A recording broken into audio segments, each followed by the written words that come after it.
Last month, Public Protector Kollega Kalega reported that 82 million rands was misused in the construction of the Mayibuye Primary School in Tembisa due to irregularities and corruption by the Gauteng Department of Infrastructure Development. Build One SA leaders have given Premier Panyaza Lesufi a 7-day deadline to report on remedial actions and address the school's unsafe conditions, including a lack of water and inadequate sanitation. Maimane has also called for the original contractors to repay the misused funds. Let's chat more on this with Build One South Africa leader Mmusi Maimane. Mmusi, thank you so much for your time and for joining us this afternoon. Now, in 2020, you raised concerns about the school being built on a wetland.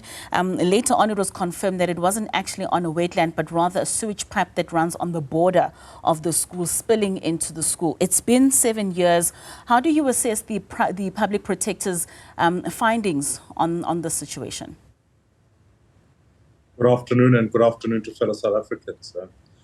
First and most crucially, it's the fact that the geological report that would have been done on the school would have discovered matters about how the sewage runs. There was a nursery school when I went there in 2020 that was right opposite that suffered with the same. So it seems illogical that regardless of the concerns raised by the nursery school, the church community near there, that they would proceed at building the school. So ultimately there was an ignoring of a report. And secondly, there was just a help and commitment to putting a contractor who certainly did not have the skills to build on that type of land. And furthermore, infrastructure was poorly put together, so much so that sewage started to spill back into the building. And when I was there a number of days ago, it was very clear the fact that that same sewage problem has not been resolved. In fact, I discovered areas where there was no proper sanitation. Children are still using portaloos, which were not being serviced. And so it's clear we have de-linked the quality of infrastructure to the quality of education. If we want our young people to be educated, considering that now nearly 100 million rands has been spent, it must then follow that we must build world-class facilities, whether they happen to be in Mayibuye or in Sandton or wherever they may be in South Africa. When you are building new public infrastructure, it cannot be substandard. The school was initially built for 1,200 students. I believe over 2,000 are now occupying the school, and I'm sure the issue of the sanitation might be an issue because of that increased number. Are we seeing sufficient sanitary ablution systems being put in place or not? That wasn't, in my observation, that wasn't the case at all. In fact, I can't confirm the numbers, but it is still a construction site, despite the fact that on the 7th of February, Premier Lesufi went and opened the school. There's still half the school that's not been completely built. The hall where children are meant to gather is not complete. It is clear that the built toilets that are there are not working or not operational. So when I opened, as a member of parliament, I have a right to commit to do oversight. And so when doing the oversight, we tried to get into the toilets that were there. They were not operational. The only toilets I saw working were the portable ones that were there. And the only classrooms that were operational, or at least had many learners in them, were the prefab facilities that were being built. So I can't verify that there are 2,000 people that were going into the school. All I can affirm is the fact that it seemed like the school was not sufficiently yet ready for occupation, and furthermore was compromising the education of the children who are going to school. And so for community of Mayibuye and the broader Tembisa, Rabi Ridge area, we have to answer the basic question. Surely a young child must be able to go to school in a community near them that is world class. And that objective is not being met. And I would go as far as, in my review of the Public Protector's report, those who were involved in building that school initially should repay back the money, because this was waste of public funds. And that's why I've asked Premier Panyaza Lesufi to ensure that he puts a task team together, that in the next 7 days we get a proper report. Because if we don't learn from this instance, I've already been in contact with the National Minister of Education to understand further how many of these types of projects are occurring across the country. This is not just about infrastructure. It's about the fact that there's a community of what potentially, as you've put it, 2,000 families who now have children who are getting a poor education.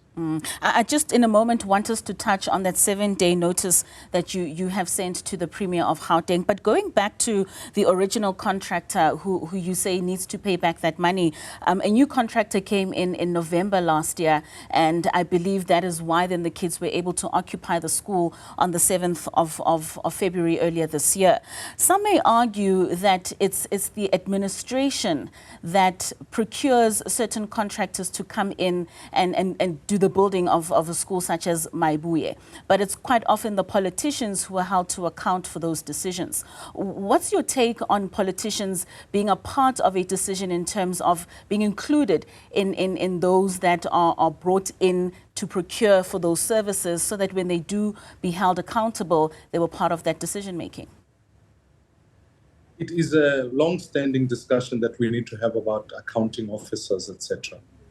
And I think more than anything, it is about time now that actually politicians must be held accountable. At some level, the voters must do that.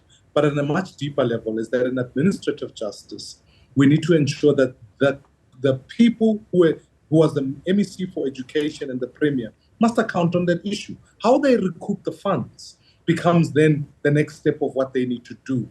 And furthermore, every provincial government produces for itself its own procurement list and suppliers that offer services to that provincial government. Now, if that company still remains on there, it is then possible that they will be engaged on other projects in other spaces. It cannot be acceptable. And therefore, my request that A, the contractor be held accountable and pay back the money, because monies were being paid. And secondly, for every political principle, they must, in that task team and that committee that sits in the Gauteng legislature, as I've tasked my colleague Ayanda Ali, to hold those executives to account, because they must explain to the people of South Africa why their money, this is the people's money, it's not the politicians' money, it's not parties' money, it's South Africa's money designed for them, why it became wasted.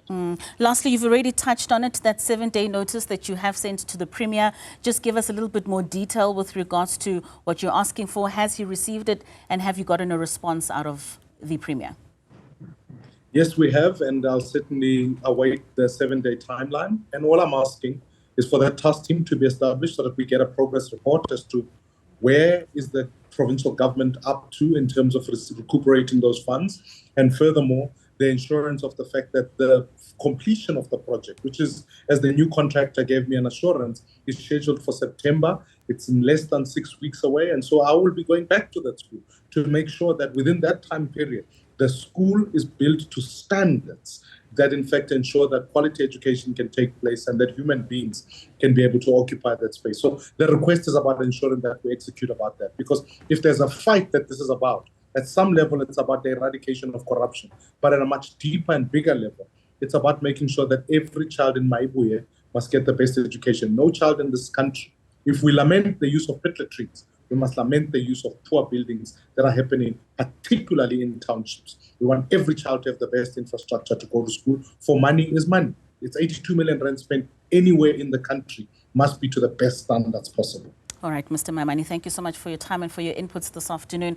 That's Build One South Africa leader Mmusi Maimane speaking to us there about the 7-day notice report that has been sent by Build One South Africa to the Office of the Premier. Now,